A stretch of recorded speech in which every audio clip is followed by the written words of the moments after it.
সুন্দরবনে কাটানো কয়েকটা ভালো মুহূর্তের স্মৃতি আঁকড়ে ধরে রাখার জন্য এবার অনির্বাণ অনবরত নিজে ক্যামেরাবন্দি করে রাখলো রাইয়ের ছবিগুলো। হ্যাঁ বন্ধুরা, ভিডিওটা লাইকতে দেখতে থাকুন। যেই মুহূর্তে কিনা সুন্দরবনে ঢুকে পড়ে রাই এবং অনির্বাণ, ঠিক সেই মুহূর্তেই সুন্দরবনে রাস্তাঘাট থেকে শুরু করে ঘন জঙ্গল দেখে প্রকৃতির প্রেমে পড়ে যায় রাই এবং মুগ্ধ হয়ে অনির্বাণকে বলে থাকে যে অনির্বাণ, আজকে যদি তুমি আমাকে জোর করে সুন্দরবনে না নিয়ে এসতে তাহলে হয়তো বা কোনোদিন আমি প্রকৃতির এরকমভাবে প্রেমে পড়তে পারতাম না। ঠিক সেই সময় অনির্বাণ বলতে থাকে যে দেখো, প্রকৃতির প্রেমে পড়ো পড়ো, কিন্তু এর মাঝখানে আবার আমাকে কিন্তু ভুলে যাও না। ঠিক সেই সময় অনির্বাণকে রাই বলতে থাকে যে তুমিও হাসালে বটে, তোমাকে ভুলে যাওয়াটাকে আর যাই হোক না কেন আমার পক্ষে কোনোদিনও সম্ভব হয়। ঠিক সেই সময় অনির্বাণ বলতে থাকে যে না, এমনটাও তো হতে পারে যে হুট করে আমি হয়তো বা কোনোদিনও হারিয়ে গেলাম তোমার কাছ থেকে, তখন তো তুমি এই প্রকৃতিকে ভালোবেসেই থাকতে হবে, তাই না? আমাকে ছাড়া তো তোমাকে নতুন করে বাঁচতে শিখতে হবে। তখনই রাই অনির্বাণের মুখ চেপে ধরে এবং বলতে থাকে যে দেখো অনির্বাণ, এসব অলক্ষণী কথা বলার জন্য তুমি যদি এখানে আমাকে নিয়ে এসে থাকো তাহলে আমি তোমাকে বলবো যে এক্ষুনি চলো আমরা বাড়ি ফিরে যাই, কারণ আমার আর তোমাকে সহ্য হচ্ছে না। তুমি কী সব ভুলভাল বকা শুরু করে দিয়েছো বলো তো?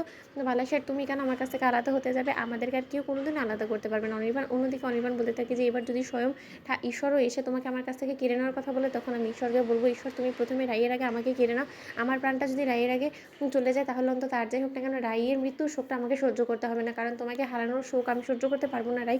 অনেক শাস্তি দিয়েছো তুমি আমাকে, এ যাত্রায় আমি তোমাকে হারানোর কোনো শাস্তি আর সহ্য করতে পারবো না। ঠিক সেই সময় রাই বলতে থাকে যে আমাদেরকে কেউ আর কোনোদিন আলাদা করতে পারবে না অনির্বাণ, এই আমি তোমাকে ধরে কথা দিলাম। ঠিক সেই সময় ঘন জঙ্গলের মধ্যে দিয়ে যাওয়ার সময় সেখানকার ট্যুরিস্ট গাইড বলতে থাকে যে দেখুন ম্যাডাম, এই ঘন জঙ্গলের প্রেমে কি এমন কেউ নেই যে পড়েনি, কিন্তু তাই বলে এই প্রকৃতির প্রেমে মুগ্ধ হয়ে আপনারা যদি বেশি দূর অবধি এগোন তাহলে কিন্তু বিপদ আপনাদেরই হবে, কারণ এখানে কোন হিংস্র প্রাণী কোথা থেকে চলে আসবে সেটা কিন্তু কেউ বলতে পারে না। আমরা যতই আপনাদেরকে গাইড করে নিয়ে যাই না, কারণ আমরা আমাদের লিমিটেশনের বাইরে কিন্তু কোথাও যাই না। সেখান থেকে বেশি দূর যদি আপনারা যাওয়ার চেষ্টা করেন তাহলে কিন্তু ক্ষতি আপনাদেরই হবে, তাই নিজেদের মতো করে একটু সাবধানতা অবলম্বন করতে হবে। ঠিক সেই সময় অনির্বাণ বলতে থেকে যাচ্ছে দাদা, এখান থেকে কতটা দূরে গিয়ে আমরা থামবো বলুন তো? ঠিক সেই সময় সেই ড্রাইভার বলতে থাকে যে এই যে তো দাদা চলে এসেছে, এই কিছু দূর পরেই আমরা এখানে থামবো, তারপর আপনারা প্রকৃতি এর সকল দৃশ্য উপভোগ করতে পারবেন, সেখানে আপনারা অনবরত ছবি তুলতে পারবেন, সেখানে কোনো কিছুর আপনাদের পাবন্দি থাকবে না।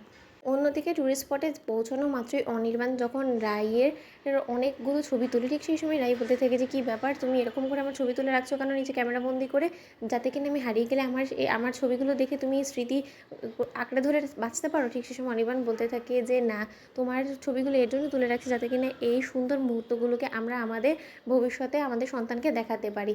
অন্যদিকে রাই হেসে বলতে থাকে যে তুমি যে কী সব বলো না বলো তো, আমরা যেখানে এসেছি, যখন আমরা একবার আনন্দ পেয়েছি তাহলে অবশ্যই আমরা আমাদের সন্তানদেরকেও এখানে নিয়ে আসবো, এসে ওদেরকেও দেখাবো যে কী প্রাকৃতিক সৌন্দর্য। সত্যি এখানে যে না আসবে সেই যথেষ্ট পরিমাণে এখানকার আর দৃশ্যগুলো মিস করবে। তখন অনির্বাণ বলতে থাকে যে জানো তো রাই, আমার কেন জানি মনে হচ্ছে যে এখানেই তোমাকে নিয়ে আমি বসে যাই। তো বন্ধুরা, ভিডিওটি ভালো লাগলে লাইক এবং শেয়ার করে সাবস্ক্রাইব করতে ভুলো না।